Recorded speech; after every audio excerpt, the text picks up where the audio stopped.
Segala puji milik Allah, penguasa alam semesta, pencipta kita semua. Salam dan salawat tidak jemu-jemu, tidak bosan-bosan. Mari kita sampaikan kepada junjungan kita, suri teladan kita, Nabi besar Muhammad Sallallahu Alaihi Wasallam. Alhamdulillah pada sore hari ini luar biasa ibu-ibu sekalian. Pertama kali saya ke tempat ini, Bu. Saya jujur, selama 26 tahun tinggal di Bandung, di Cibiru, baru kali ini ke tempat ini, Bu. Dan senang sekali bisa ke sini, tempatnya indah, lingkungannya sejuk ya. Atau kebetulan sejuk ini? Kebetulan ya? Alhamdulillah ini saya senang sekali. Terima kasih atas kehadiran ibu-ibu sekalian. Selamat bergabung menjadi keluarga besar Pesantren Al-Hilal. Kita itu yang fun-fun saja, yang senang-senang saja. Selain ada pengajian akbar seperti ini, ada juga pengajian kelompok. Jadi nanti para koordinator yang ingin ada pengajian kelompoknya di tempatnya masing-masing, silakan bisa menghubungi Kang Isep atau Kang siapa nanti ya yang bertugas yang ada di grup. Silakan hubungi bagi yang bersedia saja. Kami sangat menyarankan ada pengajian kelompok. Kenapa? Kami sangat senang, Bu. Saya sangat senang sekali ada tabligh akbar seperti ini.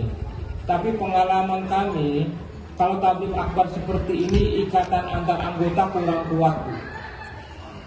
Kami tuh ingin, Bu, benar-benar diwujudkan semboyan yang tadi ibu-ibu ucapkan, yaitu sahabat di saat senang dan saudara di saat susah itu benar-benar terwujud, Bu. Dan itu dimulai dari kelompok dulu. Sementara kami membatasi satu kelompok maksimal 20 orang biar dekat. Di kita ini wajib, bukan wajib ya, ada 4 hal, mudah-mudahan bisa bertambah. Kami sangat mengharapkan ketika ibu bergabung di Majelis Ta'lim Al-Hilal, minimal ada 4 hal yang bertambah, minimal. Yang pertama bertambah sahabat. Yang kedua bertambah ilmu. Yang ketiga mudah-mudahan bertambah pahala. Dan yang keempat mudah-mudahan bertambah rezeki. Bertambah sahabat, bertambah ilmu, bertambah pahala, dan mudah-mudahan bertambah rezeki. Nah, itu bisa dimulai dengan ikatan yang kuat. Saya pernah dengar, Bu, saya pernah nanya, Ibu ikut majelis taklim berapa kali saat dalam 1 minggu? 9 kali, Pak. 9 kali. Berarti sehari ada yang 2 kali. Mohon Pak Indra, ada yang 2 kali ikut majelis taklim.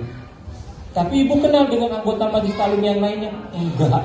Wah, sedih. Sayang, Bu. Ibu-ibu di sini harus saling kenal. Minimal kenal dulu dengan anggota kelompoknya masing-masing. Kemudian kenal dengan seluruhnya.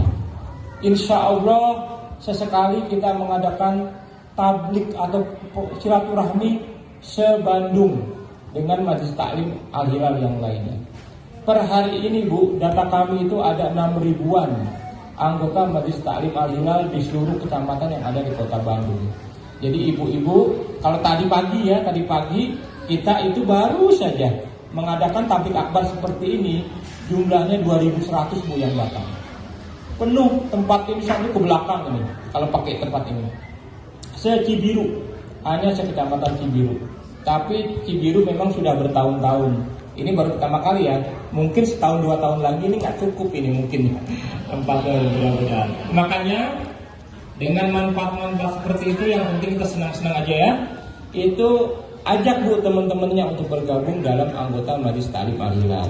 Bagi anggota yang belum menjadi koordinator, silakan bagi yang mau untuk mendaftar jadi koordinator.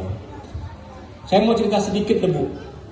Saya tiba-tiba teringat ya, tiba-tiba ini. Jadi dari habis pengajian di Cibiru, saya pulang dulu, ngobrol sebentar dengan istri, kemudian kesini lagi. Jadi 15 tahun yang lalu, jadi kan ada cita-cita ya. Yang pertama kami ingin membangun, mudah-mudahan ada visi Al-Hilal 2045, yaitu membangun rumah sakit khusus BPJS.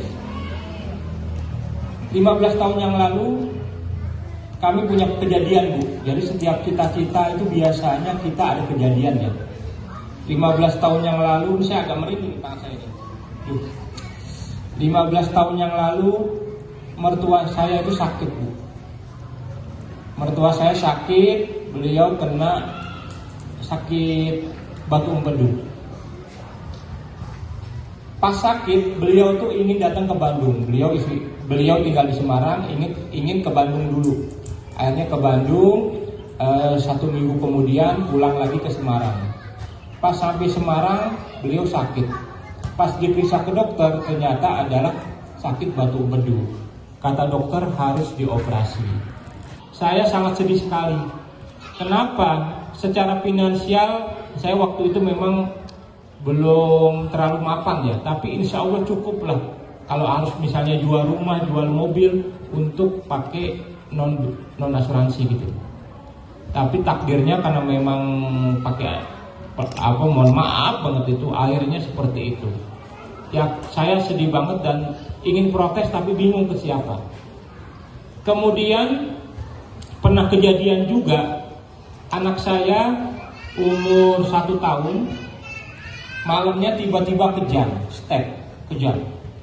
Akhirnya dibawa ke suatu rumah sakit. Ketika datang ke rumah sakit itu agak ditolak, Bu. Itu jam 12 malam. Dengan alasan mohon maaf Bapak harus deposit 3 juta dulu waktu itu ya. Ini kejadian bertahun-tahun yang lalu. Bukan sekarang ya, kejadian yang dulu. Harus deposit 3 juta dulu. Saya bilang waktu itu ke perawatnya, Pak, Bu, saya bawa mobil. Cuman ini buru-buru banget karena anak kejang ya. Anak kejang pernah tahu Ibu anak kejang itu? Kita kan anak pertama waktu itu saya sampai panik ya. Kemudian dibawa buru-buru, nggak bawa STNK, nggak bawa SIM, langsung bablas aja bawa mobil. Tapi tetap dimintain deposit 3 juta juga dulu. Dan saya marah besar itu. Anaknya itu dibalingkan tapi tidak dilakukan tindakan apapun. Akhirnya saya marah besar sambil nangis, saya bawa lagi, akhirnya kita bawa ke rumah sakit yang lain. Alhamdulillah rumah sakit yang kedua ini itu langsung dilayani. Setelah dilayani, diperiksa sama dokter, kemudian dikasih obat, anaknya sudah tenang, barulah kami dipanggil sama administrasi. Nah itu menurut saya manusiawi pagi hari ini. Jadi dari situ kita punya keinginan, ya Allah, ini BPJS ide yang bagus sekali, ini ide pemerintah yang bagus sekali. Tapi kami ingin, kalau misalnya pemerintah belum sanggup, kami ingin sebisanya ya, semampu kami itu mendirikan rumah sakit khusus BPJS, tapi pelayanannya seperti rumah sakit elit.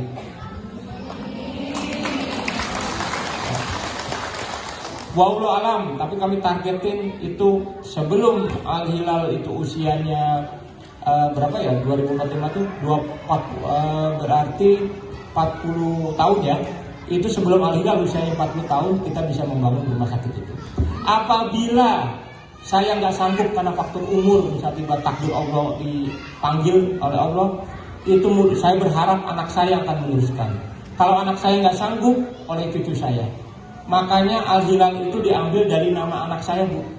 Pesantren Al-Hilal itu diambil dari nama anak saya, yaitu Al-Hilal. Dengan harapan kalau saya tidak bisa melaksanakan itu, mudah-mudahan anak kita, anak kami itu bisa mewujudkan hal itu. Nah, ini Allah, ini merinding nih karena ingat mertua ya. Ingat mertua sekali. Mertua saya itu meninggal pertama yang laki-laki ketika saya jadi relawan tsunami di Aceh. Jadi saya nggak melihat ketika meninggal. Kemudian mertua yang perempuan meninggal di rumah sakit, saya juga nggak melihat karena saya di sana 2 minggu, pulang dulu sebentar, pas balik ke sana kondisinya sudah meninggal. Jadi saya 2 kali itu tidak melihat meninggalnya mertua. Nah, hidup ini, Bu, hidup ini isinya kumpulan peristiwa-peristiwa yang tidak diharapkan. Jadi dibandingkan peristiwa yang diharapkan, kita lebih banyak menghadapi peristiwa yang tidak diinginkan, betul nggak? Kita ingin A dapatnya B, ingin A dapatnya C, ingin A dapatnya D. kumpulan-kumpulan peristiwa yang tidak diinginkan dan tidak diharapkan, itulah yang disebut hidup. Kita ingin sesuatu, mungkin yang tercapai hanya 10%-nya. Oleh karena itu, sebagai mengcas ya, mudah-mudahan kita lebih dibanyakan mendapat peristiwa yang diharapkan. Semoga mudah-mudahan kita ketemu dengan peristiwa yang diinginkan. Mari kita sama-sama berdoa, Bu. Mudah-mudahan bila ada masalah, ini pikiran tenang, sehingga kita bisa menemukan jalan keluarnya.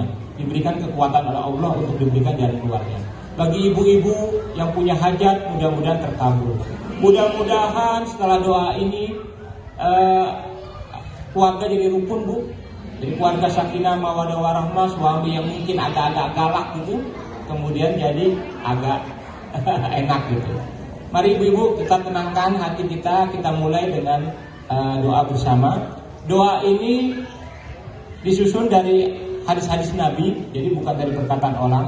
Bisa dibaca juga setelah sholat ya.